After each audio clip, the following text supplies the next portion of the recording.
আসসালামু আলাইকুম ওয়া রাহমাতুল্লাহি ওয়া বারাকাতুহু।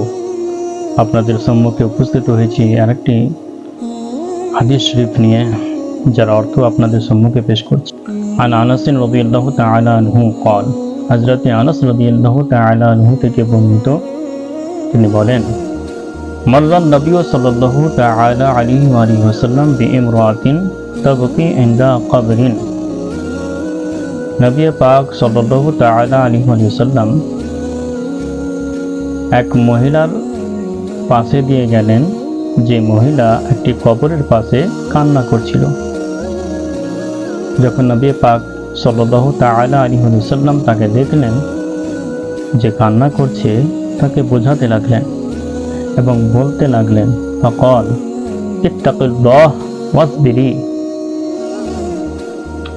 হে আল্লাহর বান্দি, তুমি আল্লাহকে ভয় করো এবং সবুর ধারণ করো, ধৈর্য ধারণ করো।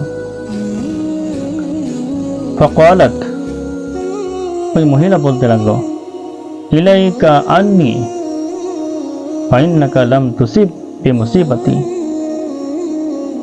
তুমি নিজের কাজ করো, আমাকে ছেড়ে দাও, আমার যা মুসিবত সেই মুসিবত তো তোমাকে পৌঁছায়নি। ওয়ালাম তারিফহু, সে অর্থাৎ ওই মহিলা নবী পাক সাল্লাল্লাহু আলাইহি সাল্লামকে চিনতে পারেনি। না চিনতে পারার কারণেই এরকম সে কথা বলতে লাগলো। সমস্ত সাহাবায়ে কেরাম, সাহাবিয়াত নবী পাক সাল্লাল্লাহু আলাইহি সাল্লামকে অতিরিক্ত ভালোবাসতেন এবং তার সম্মান করতেন। তবে ভুলবশত বা না চেনার কারণে এরকম যে বাক্য বা এরকম কথা মহিলা বলল, সেটা আলাদা ব্যাপার। যাই হোক, নবী পাক সাল্লাল্লাহু আলাইহি ওয়াসাল্লাম সেখান থেকে চলে গেলেন। ফাকিল লাহা, ওই মহিলাটিকে বলা হলো, কেউ তাকে বলতে লাগলো, তুমি কার সাথে কথা বলছিলে জানো? যে তোমাকে উপদেশ দিচ্ছিলেন সে কোন ব্যক্তি ছিলেন তুমি চিনো? ইন্নাহু নবী সাল্লাল্লাহু তাআলা আলাইহি ওয়াসাল্লাম, তিনি তো নবী করিম সাল্লাল্লাহু তাআলা আলাইহি ওয়াসাল্লাম ছিলেন।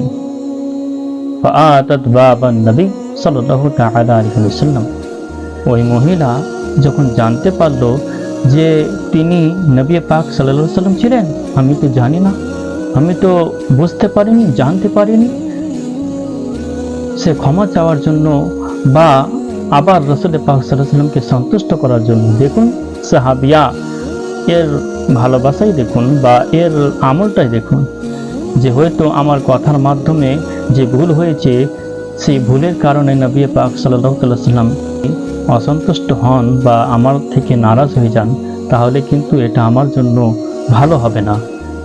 সে চটপট নবী পাক সাল্লাল্লাহু আলাইহি ওয়াসাল্লামের দরবারে উপস্থিত হওয়ার জন্য নবী পাক সাল্লাল্লাহু আলাইহি ওয়াসাল্লামের দরজায় দস্তক দিল, উপস্থিত হলো।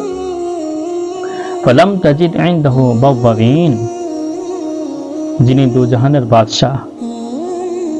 আজকাল নেতা মাথা বা যে কোনো একটা বড় পজিশনে থাকলে তার দারোগা থাকে, সেফটি এবং তার সুরক্ষিত তাকে গার্ডিং করার জন্য গার্ড থাকে, কিন্তু নবী দুজাহান নবী পাক সাল্লাল্লাহু আলাইহি ওয়াসাল্লামের দরবার এরকম যে সেখানে কোনো গার্ড নেই।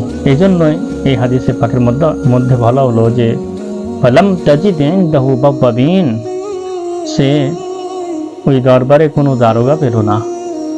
নবী পাক সাল্লাল্লাহু আলাইহি ওয়াসাল্লামের কাছে যখন উপস্থিত হলো, ফাকালাত লাম আরিফকা ইয়া রাসূলুল্লাহ, আমি আপনাকে চিনতে পারিনি, এজন্য আমি সেই রকম ভাষা বা সেই রকম কথা বলেছি। অর্থাৎ বলার উদ্দেশ্য, আপনি আমার উপরে নারাজ হন না। ফাকালা ইন্নামাস সাবরু ইনদা সাদমাতিল উলা, নবী পাক সাল্লাল্লাহু আলাইহি ওয়াসাল্লাম ইরশাদ করলেন যে সবুর এবং ধৈর্য তো প্রথমেই ধরে নিতে হয় বা প্রথমেই করে নিতে হয়। সবুর বা ধৈর্য প্রথম মুসিবতেই সহ্য করে নিতে হয়। যখনই মুসিবত আসবে বা যখনই কোনো এরকম সিচুয়েশন হবে কষ্টের সময়, তখনই সহ্য করে নিতে হয়। তখনই সবর করে নিতে হয়। আর আল্লাহ তাআলা সবরকারীকে ভালোবাসেন। সমস্ত মানুষদের মধ্যে যার উপরে মুসিবত হয়, বেশি কষ্ট হয়, তারা হচ্ছেন আম্বিয়া কিরাম। এবং সমস্ত মানুষের মধ্যে, সমস্ত বান্দাদের মধ্যে তাদেরই সম্মান বেশি। যে যেরকম সবরকারী হবে, ধৈর্যধারী হবে, আল্লাহ তাআলা সেরকম পজিশনে তাকে রাখবেন এবং ততই সে আল্লাহ তাআলার নিকটে হবে। যত সবর ততই আল্লাহ তাআলার কাছে। আল্লাহ তাআলা আমাদের সকলকে সবর করার এবং ঈমানে কায়েম থাকার তৌফিক দান করেন। আমিন। আসসালামু আলাইকুম ওয়া রাহমাতুল্লাহি ওয়া বারাকাতুহু।